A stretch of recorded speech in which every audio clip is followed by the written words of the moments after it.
Bonsoir à tous et très heureux de vous retrouver pour une nouvelle édition de votre magazine d'actualité à la source. Au sommaire de cette édition, la colère en Roumanie d'une grande partie du peuple après la volonté du gouvernement d'alléger la loi anticorruption. Le gouvernement a fait marche arrière, mais la contestation continue et fait plutôt rare. Les églises roumaines ont pris position. Explication avec le père Michel Kubler, assomptionniste à Bucarest. Il y a quelques heures au Japon, un samouraï du XVIe siècle a été béatifié. Il s'appelle Juste Takayama Ukon. Roger Manson a traduit une œuvre qui retrace sa vie. Il nous dira en quoi ce samouraï est aujourd'hui un exemple pour la petite communauté catholique japonaise. Il y a quelques jours, le diocèse de Nanterre a organisé une rencontre entre des étudiants et des jeunes élus sur la notion de l'engagement, une jeunesse avec un discours libre, comme nous le verrons dans notre reportage. Samedi dernier, lors d'une audience, le pape François a appelé les entrepreneurs à être des acteurs de communion. Économie de communion, de quoi s'agit-il? Quel apport pour notre société? On en parle dans notre dossier avec le coprésident du Courant pour une économie de communion, Pierre Chevalier. Il était aux côtés du pape François samedi dernier. Depuis une semaine, la Roumanie est le théâtre de manifestations géantes. La raison, un projet pour alléger la loi anticorruption, permettant ainsi à des hommes politiques d'échapper à des poursuites. Face à la colère des Roumains, le gouvernement a fait marche arrière samedi dernier. Pas suffisant. Dimanche, près de 500 000 personnes sont à nouveau descendues dans la rue. Même l'Église orthodoxe roumaine, réputée pourtant proche du pouvoir, a pris ses distances. L'Église catholique s'est aussi exprimée. Précision avec le père Michel Kubler, assomptionniste. Il est directeur du centre Saint-Pierre-Saint-André dans la capitale roumaine, Bucarest. Alors, il est assez remarquable que dans cette actualité très, très forte, tout le pays ne parle que de ça, bien évidemment, l'Église, ou plutôt les Églises, ont pris position. L'Église catholique d'abord, l'Église romano-catholique, par la voix de l'archevêque latin de Bucarest, Monseigneur Robu, mais aussi après le patriarche orthodoxe Daniel de Roumanie a pris position également de manière, j'allais dire, assez soft quand même, mais le simple fait que ces paroles publiques de hiérarques religieux existent est vraiment quelque chose d'assez nouveau. Les interventions du patriarche et de l'archevêque sont allées dans le sens quand même de l'apaisement, du dialogue, de la prière, mais aussi de mettre fin aux injustices et de limiter la corruption autant que possible. Donc il y avait quand même si c'était allusif, le fond de l'intervention était assez clair. On avait reproché aux églises, et très particulièrement à l'église orthodoxe, d'être très en retrait au moment de la tragédie du collectif qui avait motivé la démission du gouvernement social-démocrate en novembre ou décembre 2015. Que l'église orthodoxe était en dehors ou en retrait par rapport à cette actualité-là qui avait traumatisé tout le pays. Je pense que les responsables n'ont pas voulu prendre le risque de donner à nouveau cette image assez négative de l'Église. Au Japon, un samouraï chrétien du XVIe siècle est devenu bienheureux. Il y a quelques heures, la messe de béatification de Juste Takayama Ukon a été célébrée dans la ville d'Osaka, proche des lieux où il vécut. Baptisé à l'âge de 12 ans, il n'a jamais renié sa foi. Pourtant, en 1587, le christianisme est interdit au Japon. Ukon est alors privé de son rang et de son fief. Il mène une vie de vagabond. En 1614, il se réfugie aux Philippines avec 300 autres chrétiens. Il tombe gravement malade et meurt un an plus tard. Aujourd'hui, il est un modèle pour la petite communauté catholique japonaise, comme nous l'a confié Roger Manson. Il est traducteur d'ouvrages japonais dont La Croix et l'épée d'Otohiko Kaga, un livre qui retrace la vie de ce samouraï. On estimait que cet homme qui avait été un daimyo et qui a vécu la vie des daimyos, c'est-à-dire la guerre, toute sa vie il a fait la guerre, et a surmonté des épreuves, parce que sa vie a été une succession d'épreuves, dans lesquelles il a cheminé au niveau de sa foi, et il a fait le choix, tout en avançant, de tout donner à Dieu. Et en fait, ce sont les évêques japonais qui ont demandé à ce qu'il soit béatifié, d'une part, mais comme martyr, justement à une époque où, au Japon actuellement, personne ne pense qu'il pourra être martyr, au sens où l'ont été leurs ancêtres, les Kirishitan, les Kirishitan, c'est-à-dire ces Kakure Kirishitan qui ont résisté pendant 2 siècles et demi en se cachant. C'est pour ça qu'on les appelle les chrétiens cachés. Dimanche, les membres des familles des martyrs du Laos, récemment béatifiés, ont pu rendre grâce lors d'une célébration à Notre-Dame de Paris. Le père Joseph Tien et ses 16 compagnons ont été béatifiés le 11 décembre dernier à Vientiane, au Laos. Mais vu le contexte politique du pays, c'est un régime communiste, l'événement avait été organisé dans la discrétion, sans les familles de ces martyrs de la foi. Ils ont été exécutés ou morts d'épuisement entre 1954 et 1970. Parmi eux, 10 Français, 5 sont des pères des missions étrangères de Paris et 6 sont des missionnaires des Oblats de Marie Immaculée.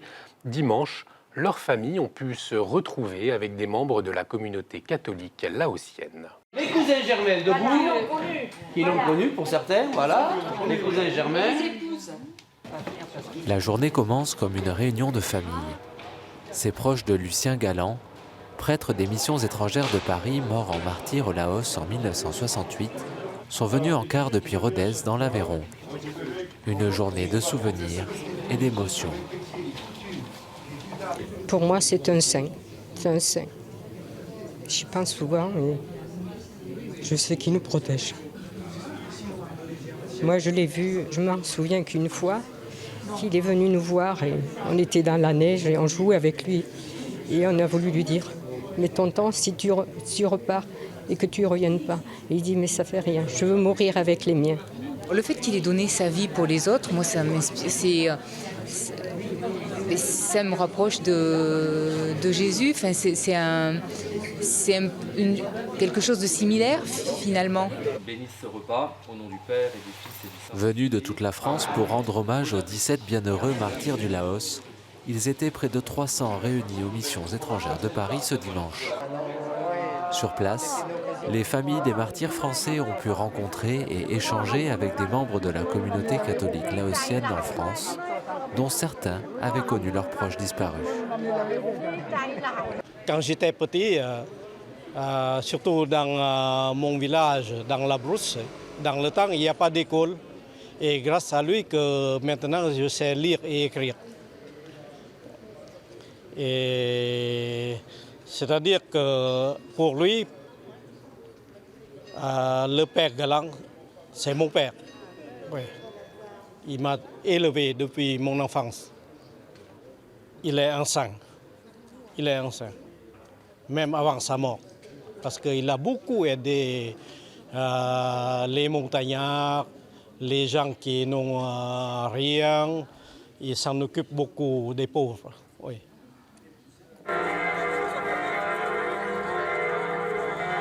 Une journée de souvenirs qui s'est terminée à Notre-Dame de Paris par une messe d'action de grâce où Français et Laotiens étaient unis dans la prière pour rendre grâce à leurs martyrs.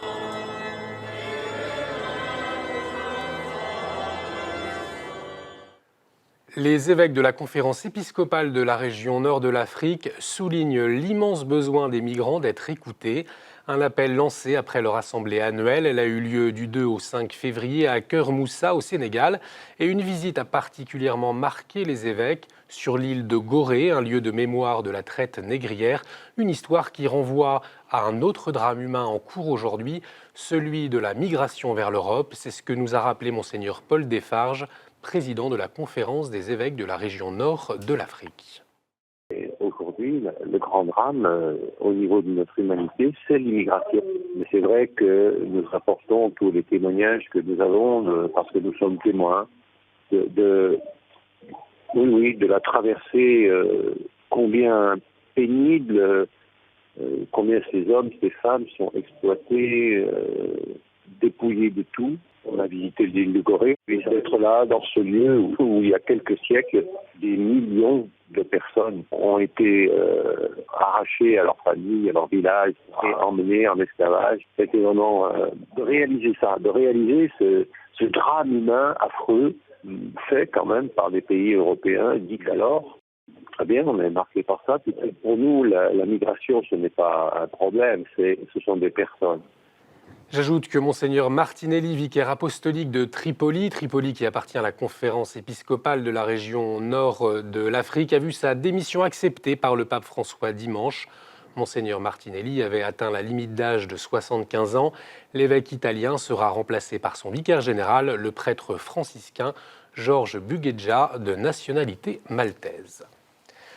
En Suisse, la commission Justice et Paix soutient la naturalisation facilitée pour les étrangers de la 3e génération. Le 12 février, les citoyens sont appelés aux urnes pour une modification de la Constitution. Elle permettrait aux étrangers de 3e génération de se faire naturaliser plus facilement. La commission Justice et Paix rappelle que beaucoup d'entre eux sont engagés dans la vie de l'Église et que la Suisse a besoin de leur talent, de leurs compétences et de leur engagement. On écoute Thomas Walliman, le président de Justice et Paix en Suisse. Nous avons une tendance très nationaliste en Suisse. Il focus sur une exclusion. Il cherche des solutions très simples. Et de tourner vers le nationalisme ou même vers une religion donne des gens une certaine sécurité. Mais c'est seulement une sécurité, comme on peut dire, à la surface. Et nous pensions que c'est important de donner un signe que l'Église est en faveur d'une société qui inclut, mais en même temps donner signe de participation pour ces gens de la 3e génération. Pourquoi pas inclure ces gens dans notre société politique ? Un groupe d'experts de la Conférence des évêques suisses est actuellement au Bénin pour s'inspirer de son modèle de société. Depuis 1990, le Bénin est réputé pour la cohabitation pacifique qui règne entre chrétiens, musulmans et religions autochtones.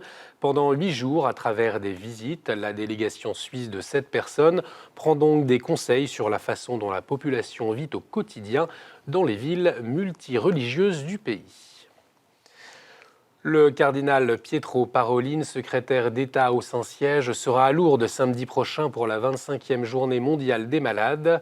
Instituée par Jean-Paul II en 1993, elle se tient tous les 11 février. C'est le jour anniversaire de la première apparition de la Vierge Marie à Bernadette-Soubirous.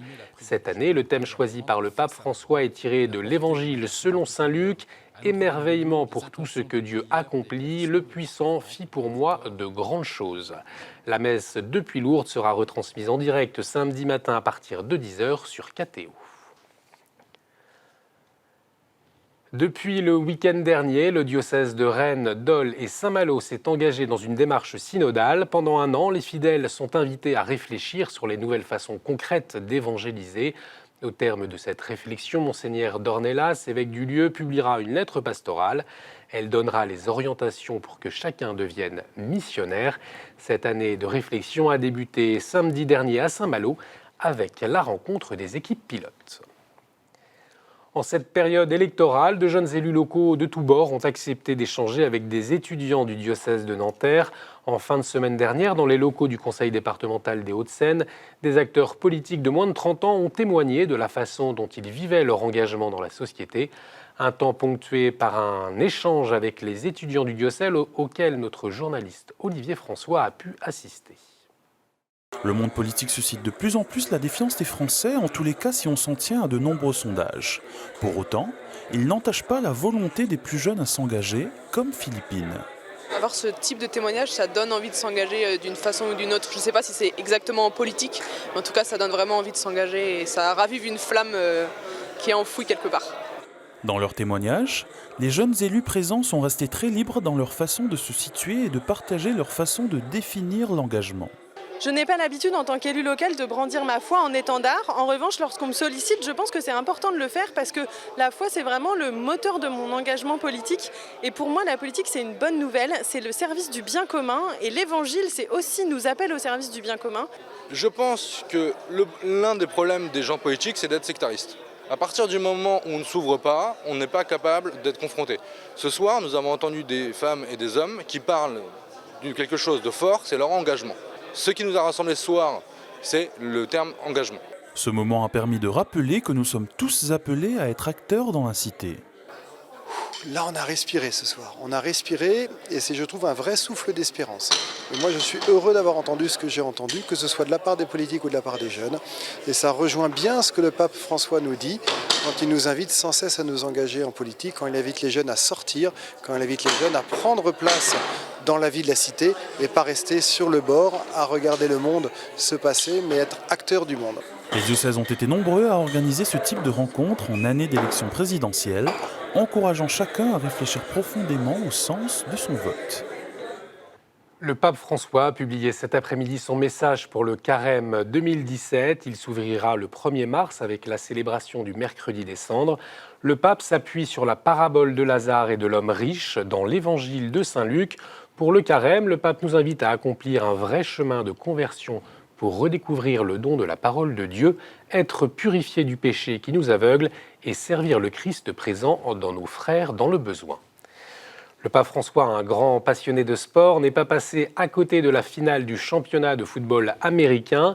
Le Super Bowl a eu lieu le week-end dernier. Le Saint-Père a profité de l'événement pour enregistrer une vidéo. Los grandes eventos deportivos como el Super Bowl de hoy son sumamente simbólicos, lo que demuestra que es posible construir una cultura del encuentro y un mundo de paz.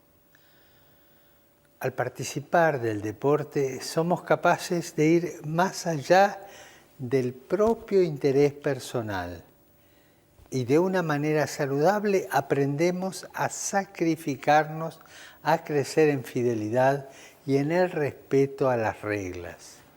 Comme chaque mardi, retrouvons la chronique du monde, cette semaine avec Régis Hanouille, et il revient sur l'Assemblée plénière des évêques en Inde qui se tient actuellement.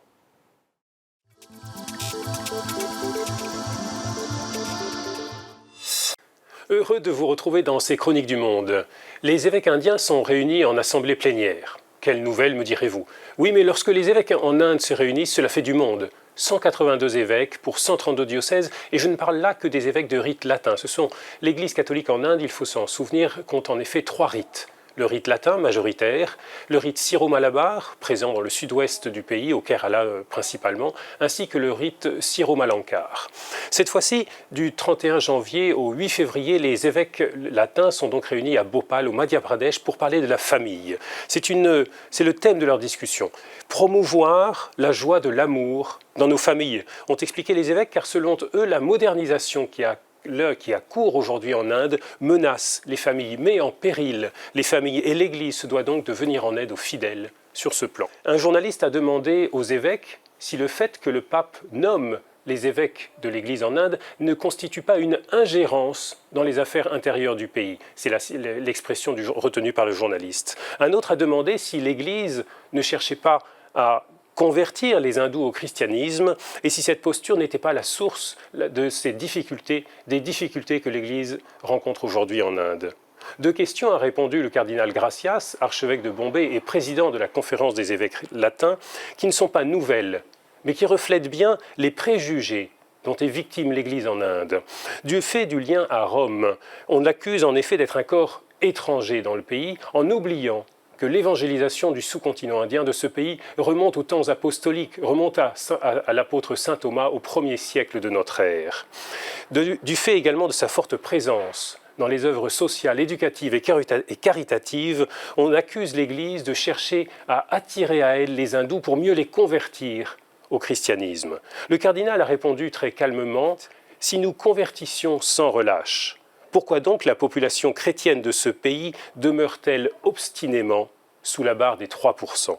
C'est en effet le pourcentage des chrétiens de ce pays, 2,3% exactement, soit environ 28 millions de fidèles. Le pape François a annoncé qu'il se rendrait en Inde en visite d'ici la fin de cette année 2017. Nul doute que nous reviendrons sur ce voyage dès que la date et le programme en seront fixés. Merci Régis. Tout de suite, on parle économie de communion avec notre invité.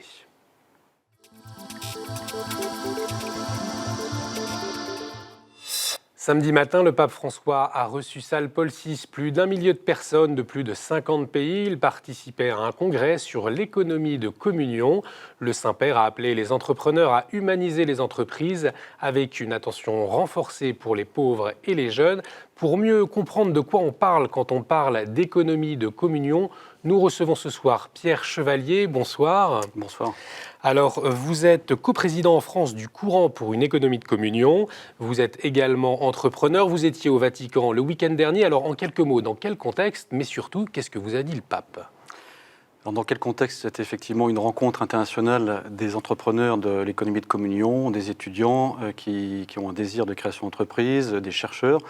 Et à cette occasion, nous répondions également à une invitation du pape pour cette rencontre et cette audience particulière qu'il nous a offerte. Et ça a été un moment exceptionnel, avec 3 messages très, très forts, comme le pape François sait les donner.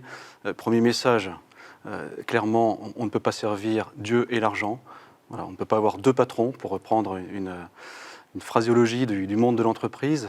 Bien sûr, il faut de l'argent, surtout quand il y a manque de nourriture, surtout quand il y a besoin tout simplement de survie.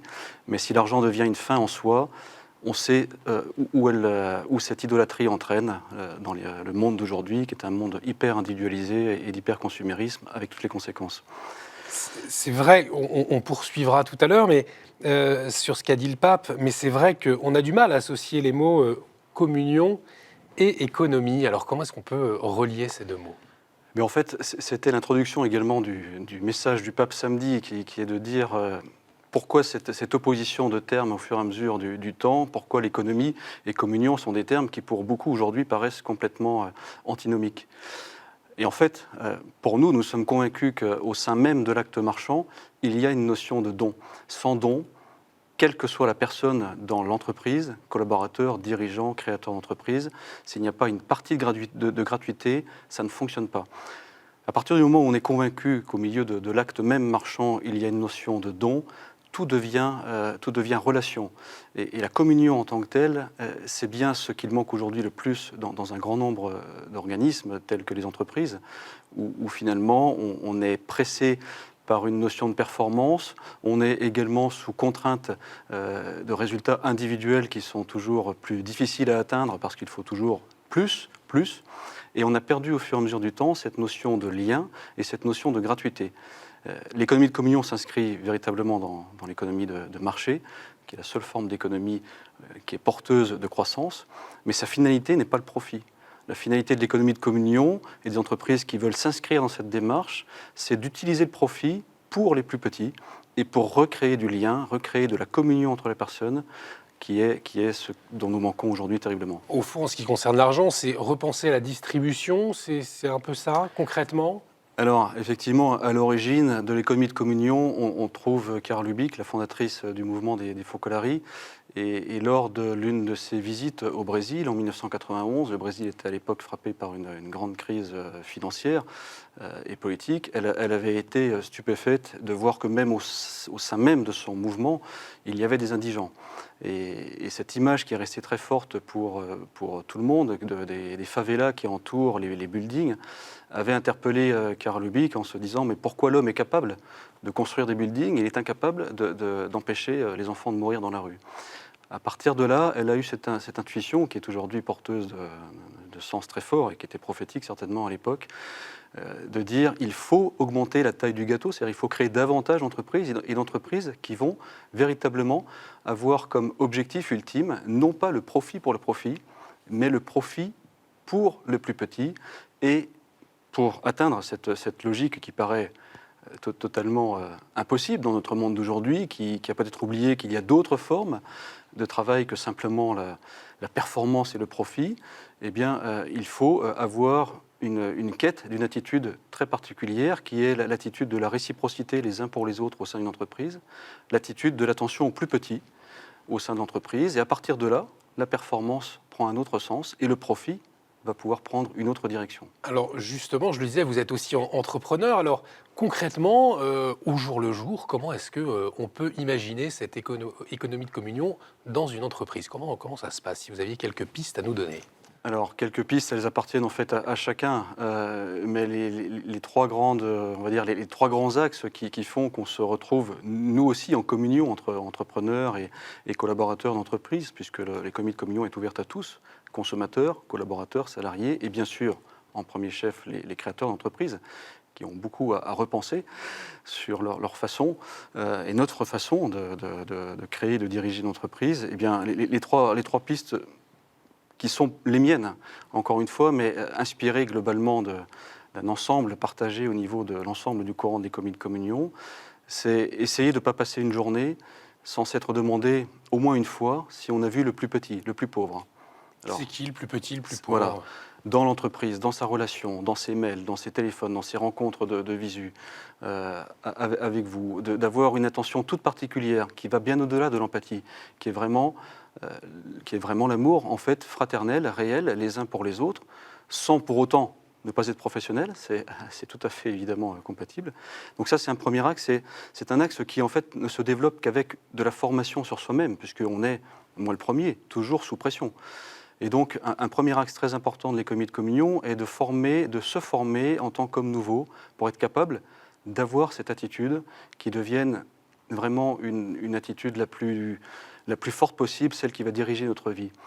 Un deuxième axe très clair, c'est évidemment, et c'est au cœur de l'économie de communion, qui encore une fois est dans l'économie de marché, mais pas dans la logique du libéralisme qui consiste à imaginer que les profits vont se redistribuer de façon magique grâce à une main invisible. Donc le deuxième axe, c'est l'argent. Qu'est-ce qu'on fait de l'argent? Et donc très clairement, en économie de communion, l'objectif est d'utiliser l'argent au bénéfice de ceux qui en ont le plus besoin, donc les plus petits, les pauvres, les exclus. Et en tant que tel, le deuxième message du pape, je fais juste un petit parallèle, c'est de dire ça ne suffit pas. C'est très bien, entrepreneur d'économie de communion, ce que vous faites, mais ça ne suffit pas.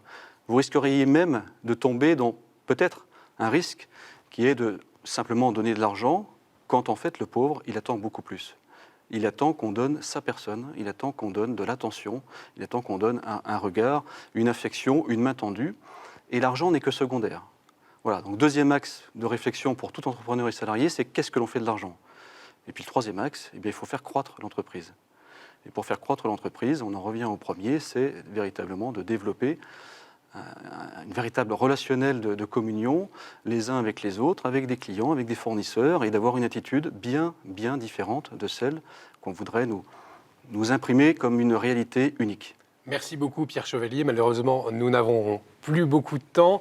Néanmoins, si vous voulez aller plus loin, ce livre, L'économie silencieuse de Luigino Bruni et Anouk Grévin, aux éditions de La Cité, c'est bien cela? Nouvelle Cité. Aux éditions de La Nouvelle Cité. Merci beaucoup d'avoir accepté notre invitation. Merci à vous. Merci à vous de nous avoir suivis. Vous pouvez retrouver cette émission sur notre site internet www.ktotv.com. Vous pouvez également réagir sur les réseaux sociaux avec le hashtag #AlaSource. Merci de nous avoir suivis. À jeudi, excellente soirée sur KTO.